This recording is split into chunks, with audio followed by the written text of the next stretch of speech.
In today's show, the Blazers go into Miami and get a balanced, convincing win over the Miami Heat, and the world achieves perfect harmony. Welcome to Locked On Blazers. Let's get into it.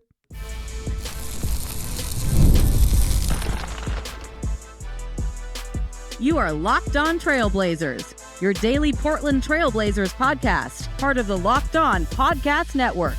Your team every day.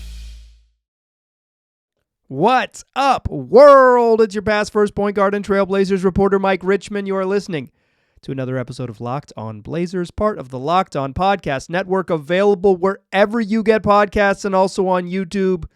Thanks for making this show your first listen, coming at you each and every weekday, Monday through Friday. So make it a part of your daily routine. Make it your first listen. Tell your friends to do the same. It's Locked On Blazers, your team every day.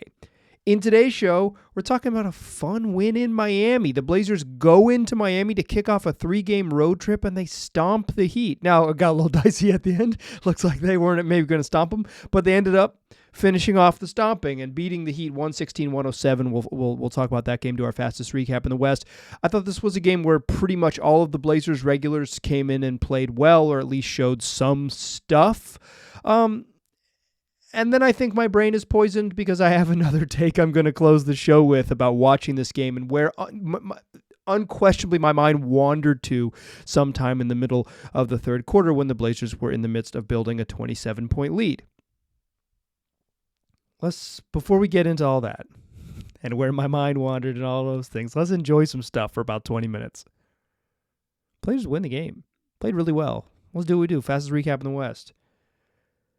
High-scoring first quarter. Heat lead 38-34. Offense wasn't a problem for either team, but the Heat slowed down a little bit, just 17 points in that second quarter, and the Blazers took a lead into halftime, 61-55. Again, high scoring. After a bonkers first quarter, both teams slowed down a little bit, and Blazers go into the break with an edge in Miami. Miami playing this game without Tyler Hero and without Damian Lillard. On Portland's side, no Toumani Camara, who was out with an illness, and no Chris Murray, who had a chest contusion. Both Anfernee Simons and Rob Williams were listed as questionable. Ant with a right elbow issue and Rob Williams with an ankle sprain. They both played in this game. So the Blazers are somewhat shorthanded with no Toumani, but Scoot's still in the starting lineup alongside Denny Avdia, Jeremy Grant, Deandre Ayton, and Anfernee Simons. Blazers put together one heck of an offensive first half. As I mentioned, the cool down a little bit, but still, 27 in the second quarter for them is like fine. That's fine. That's a good quarter. They didn't turn the ball over at all in the first half. According to Blazers PR, the first time since 2019 that the Blazers have gone an entire half without a turnover.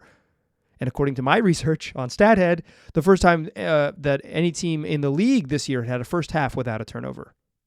First game all season of any team in the NBA, a zero turnover first half. Just a very clean basketball game. A very clean basketball game. But it always is the case with this thing. It's like when you shoot well and you don't turn it over, it's like, well, you're going to turn it over eventually a little bit, and you're probably not going to shoot as well as you did. So, like, can you maintain? Yeah. They can maintain. In that first half, Anfernee Simons, 17 points, hit 5 threes in the first half, 5 of 7 from deep. Deandre Ayton, really nice first half with 14 and 9. Those two dudes were cooking, and everyone else kind of let them do their thing. And then the third quarter happens, and the Blazers beat the snot out of the Heat in that quarter. They beat the snot out of them.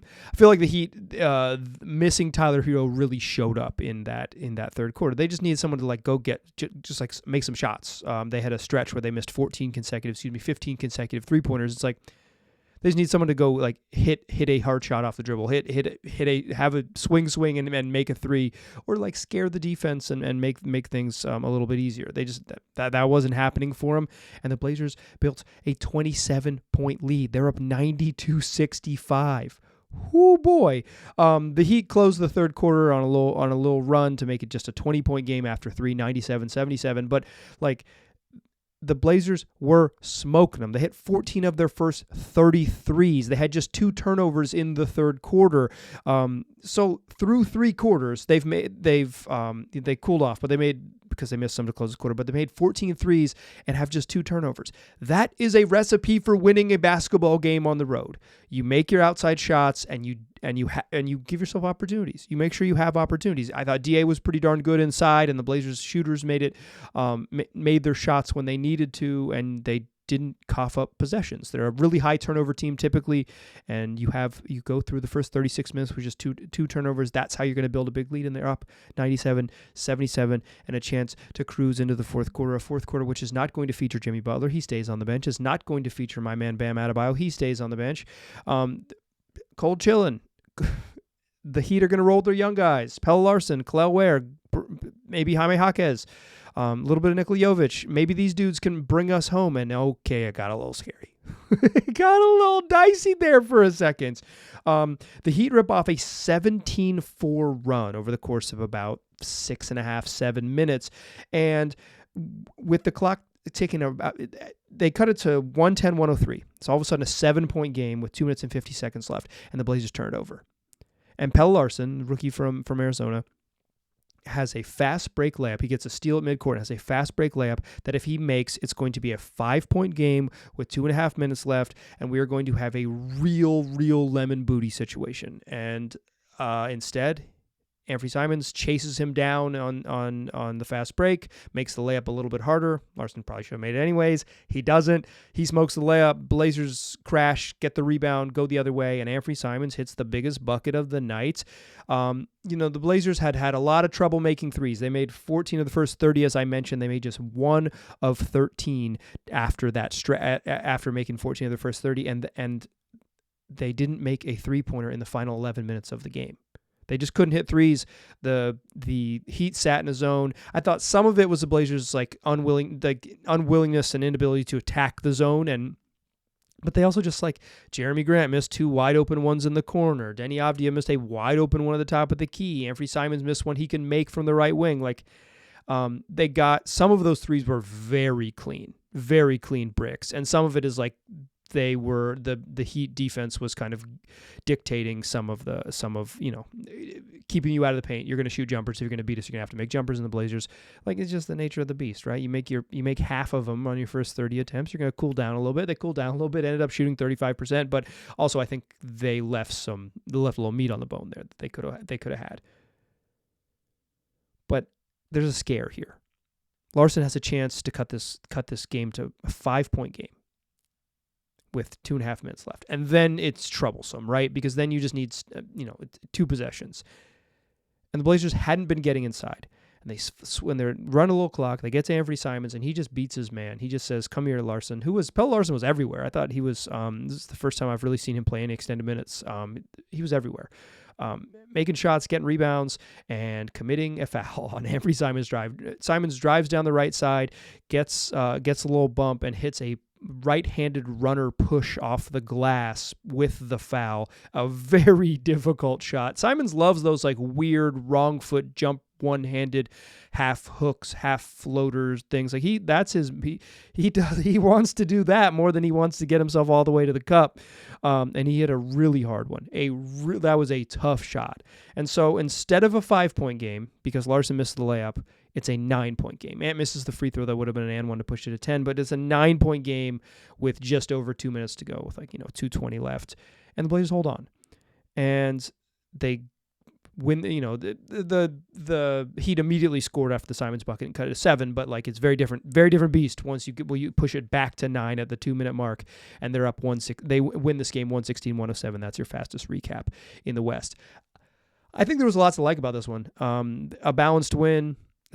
Simons had a big first half. Deandre Ayton had a big game. DA actually left the game with 1:30 left and was getting his left knee leg. It was the back of his. It looked like on television, the back of his left knee was the training staff was looking at him. He looked like he was hurt. Looked like he was in a little bit of pain. Kind of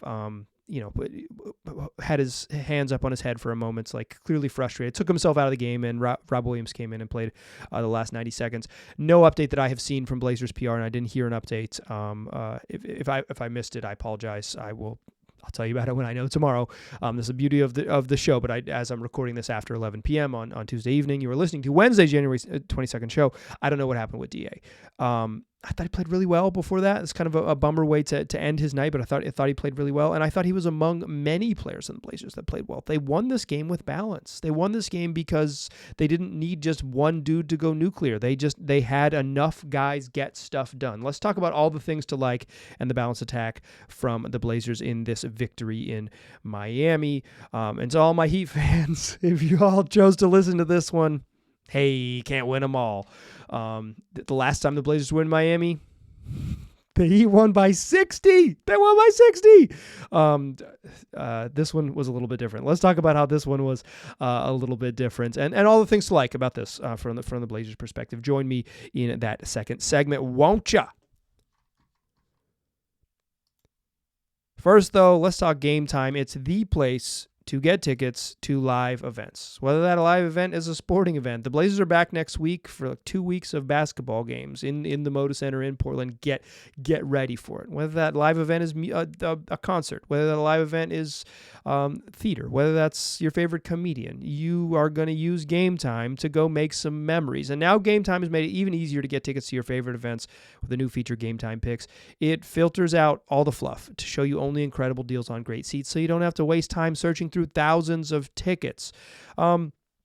You can find amazing deals. You can look at the view from your seat before you buy anything. They got all-in pricing, so when you are browsing tickets, if you toggle in all-in pricing, you see the total upfront cost, so there's no surprise fees at checkout. Plus, they've got the super deal, which offers great seats at unbeatable prices. Take the guesswork out of buying tickets with Game Time. Download the Game Time app, create an account, and use the code LOCKEDONNBA for $20 off your first purchase. Terms apply. Again, create an account and use that redemption code LOCKEDONNBA for $20 off. Download Game Time today. What time is it? Game time. All right. So there was lots to like in this game. First of all, they won the basketball game. That's cool. They've won 2 in a row. I get it. We'll talk about that more a little bit later in the show. But they win with balance. One of the things I really liked about this game from Anfernee Simons is that he was on a heater early in this game, an absolute heater. 5 of 7 from 3 in the first half. He had 5 threes in the first half. He's got 17 in the first half. Like, the reason that their offense was humming is because Ant was helping that thing hum.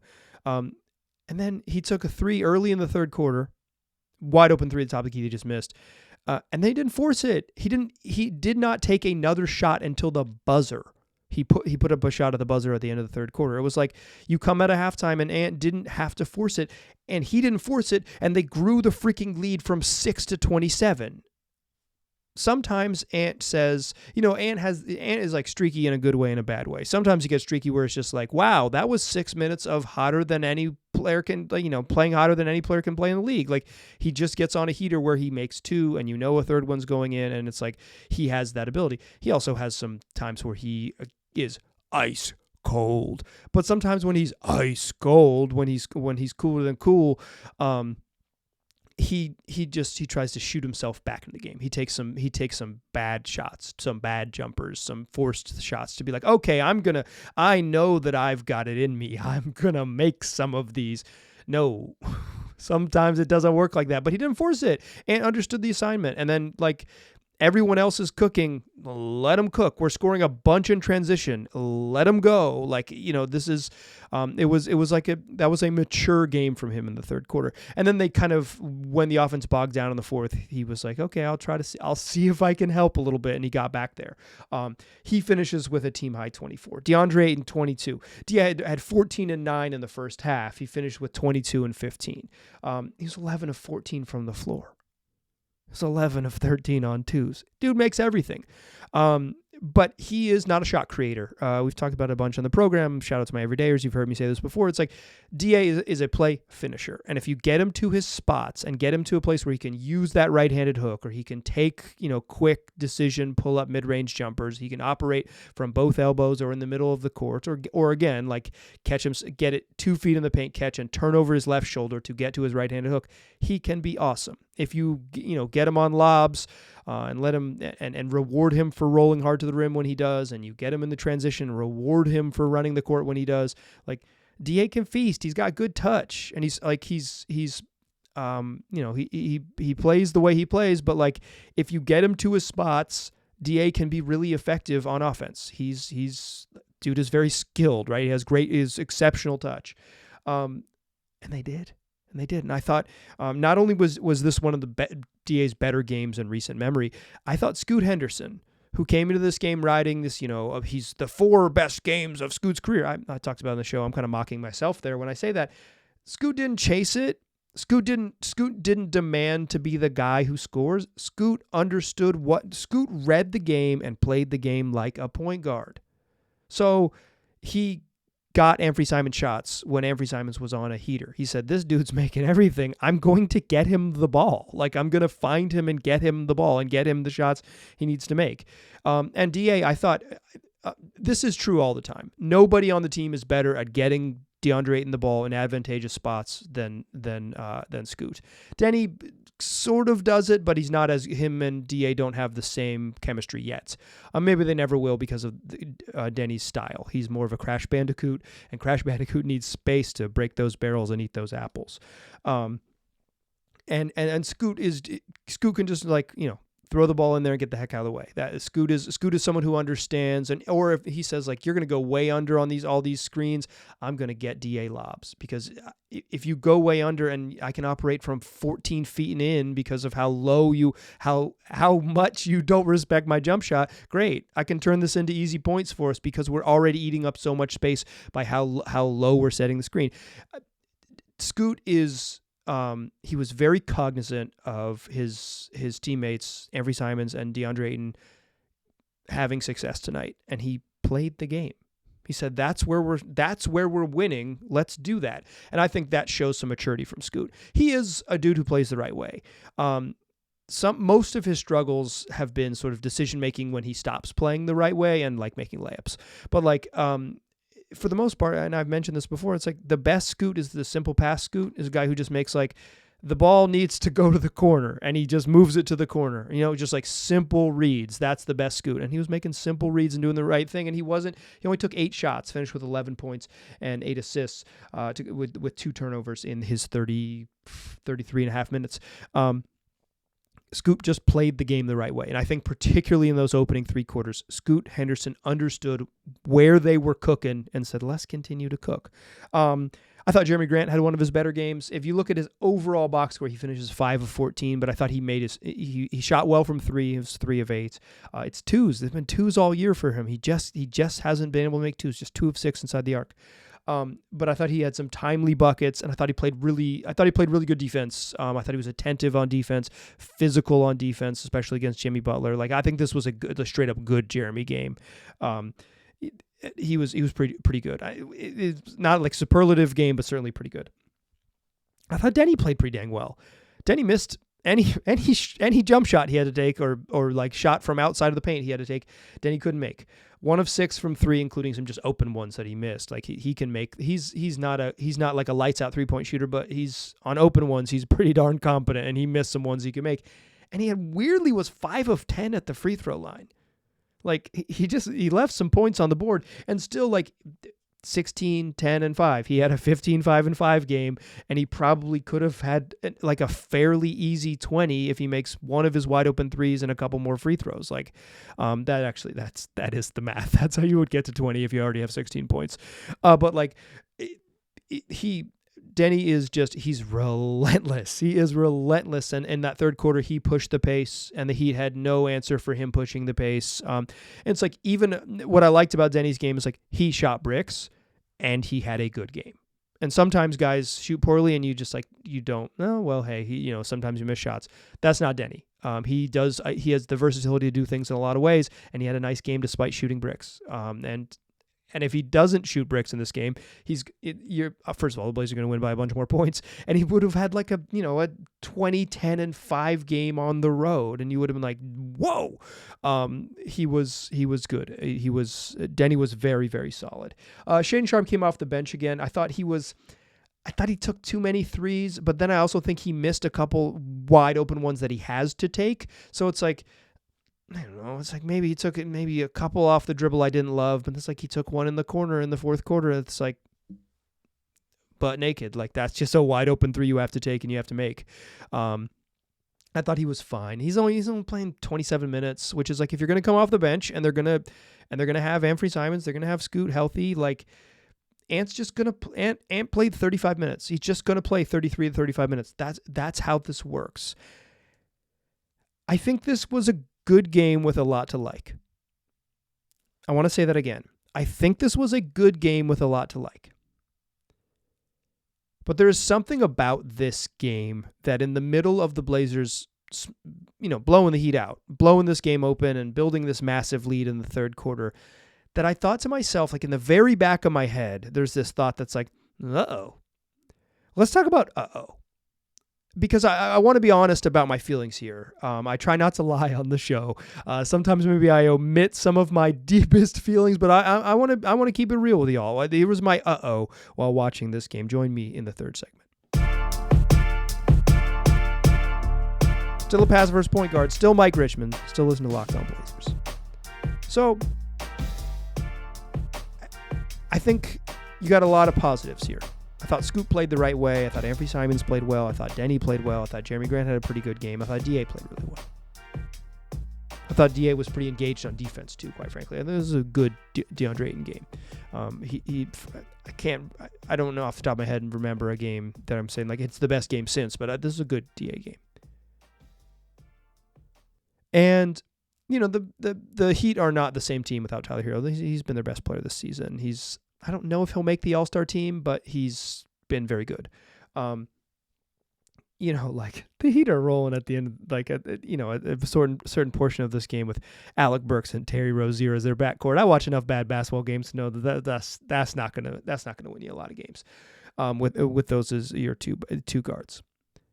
And I'm watching the Blazers beat the snot out of him. I'm watching Denny just turbo his way down the middle of the court and get dunks. It's like, oh, he's too fast. I got to get out of his way. I'm watching DA run the floor. I'm watching Jeremy Grant strip Jimmy Butler on a drive. I'm watching the Blazers build a 27-point lead on the road by getting 7 players in double figures. Didn't mention him, but Delano Banton had 11 off the bench. I'm watching a balanced, awesome attack.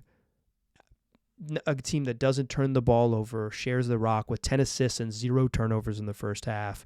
10 assists on 23 makes in the first half with 0 turnovers. Sharing the ball, moving the ball, playing the right way, getting shots, pushing in transition, everything you want to see from this basketball team, everything you've wanted to see from this basketball team. And there is a part of me in the back of my head that's like, uh-oh. And I want to couch this in my personal reality. I've watched too much of the Portland Trail Blazers over the last 4 years when things really started to go haywire at the beginning of the, Neil Olshey meltdown, Damian Lillard getting hurt, and then eventually asking for a trade, and then whatever the last year and a half has been, whatever you want to call that. The truly beginning of the rebuild type of run. Like I've watched a lot of them, right? So I'm too close, perhaps. And in some ways, I'm a little bit jaded by watching a team lose a lot of basketball games. But my thought was, my during this game was like, boy, I hope they don't treat this like proof of concept, because that's what did in the previous era of Blazers basketball. The previous era of Blazers basketball wasn't done in by maybe a little hubris, but they weren't done in by anything other, in my eyes, than multiple occasions of mistaking good fortune for proof of concept. That's what thwarted the Damian Lillard era. There's no one, this era isn't named after anyone yet, right? This isn't the Shaden Sharp era. This isn't the Scoot Henderson era. Boy, you hope it is. You hope it is. You hope this era gets named after those gentlemen. Like, they don't call it the Victor Kriapa era. They don't call it the Ruben Boomshay era. They call it something else. They just call it 2005. And they're like, those were bad times. It doesn't have a name. Good times get names. And Jailblazers also get a name. But I worried a little bit watching this game. And again, this is a personal problem. And I recognize this is a personal problem. It's like, who are the leading field goals? Who leads the team in field goals? Jeremy Grant, Deandre Ayton, Anfernee Simons. And those dudes rocked. They were whooping ass. They were really good. Like, JG was good and played well on both ends. DA was good. Anfernee Simons played a smart basketball game, kept them, shot them into the lead in the first quarter. In the first half, and then hit the biggest bucket of the game to make sure things didn't melt down when the offense had gone incredibly cold and they'd scored 4 points across 7 minutes of the fourth quarter and were really struggling to generate quality 2-point attempts and not just jack up threes in the half court. They needed him. He was good. And I don't mean to poo-poo any time someone who can rent a rental car without paying premium scores that it's bad for the Trailblazers. I don't think it's just I don't ever want to see the adults again. What I am worried is not that this is that I'm not even worried about the win. Who cares? I think you're going to win some games down the stretch. I'm not freaking out about ping pong balls. They played well. Enjoy the game. I think that's the key here. But there is part of me that worries that it's this works. Scoot and Ant works because Scoot understands when Ant needs to be fed, and then Ant can score here. It's Jeremy Grant is a two-way forward that could complement a rising core because his ability to defend in multiple positions and shoot off the ball a little bit. If we could make a concerted effort to get him the ball in his spots, he can be really good. He was 11 of 13 on twos tonight, and I hope this isn't proof of concept. Not that I think it's it is my own poisoned brain to think, watch this game and watch this team play well and say, uh-oh. But what I worry about is that I have for we're closing in on a year of me kind of banging the drum on the Blazers should look to trade the veterans, right?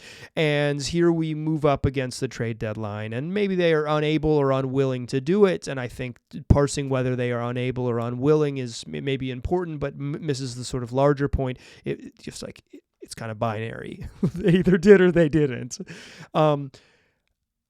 My opinion is both unimportant and perhaps not shared even remotely by the people who run the team. I'm not asking for them to make my voice important.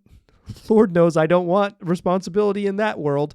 But I guess I'm just trying to recognize here is that what I have consistently viewed as the path forward for this franchise has not been the path they have charted, and certainly not on the timeline or within the speed or within the realm that I have wanted. And I think many of you were maybe not on board with me last February when I was saying, hey, they should look to trade all the veterans.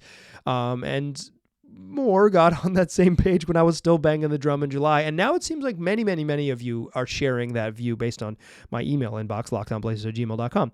And so watching this game, I wasn't fretting about the winning. I wasn't fretting about even how they were winning. I thought they played well, and it was a good, well-played basketball game by the Pinwheels until that a bad 7-minute stretch where it almost got dicey, but they took care of what they needed to take care of to win the game.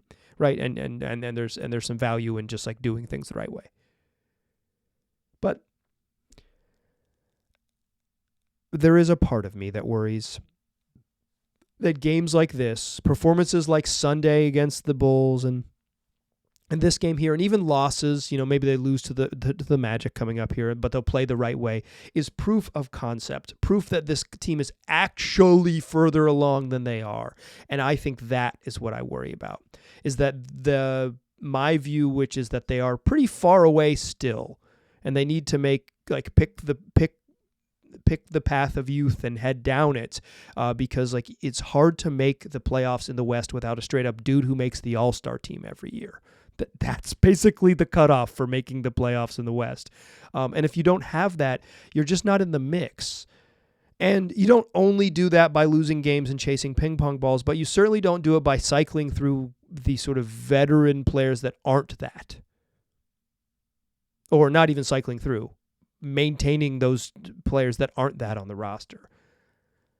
I enjoyed this game. It was fun, and I want you to be able to have fun, but there is a part of me, and I can't lie about this feeling, and I want to be, I try to be as truthful as possible on the podcast. I don't fake the funk. I tell you when I don't know stuff, and I tell you when I'm wrong, but there was a part of me in the very back of my brain that said, uh-oh, I hope this isn't proof of concept. What I hope this is a win prior to the trade deadline that we look back on and say, that was the last game that they played really well. Or do you remember that game in Miami when the Heat still didn't have Damian Lillard? I hope this is a fun little asterisk that you can say, yeah, remember that 0 turnover half they had?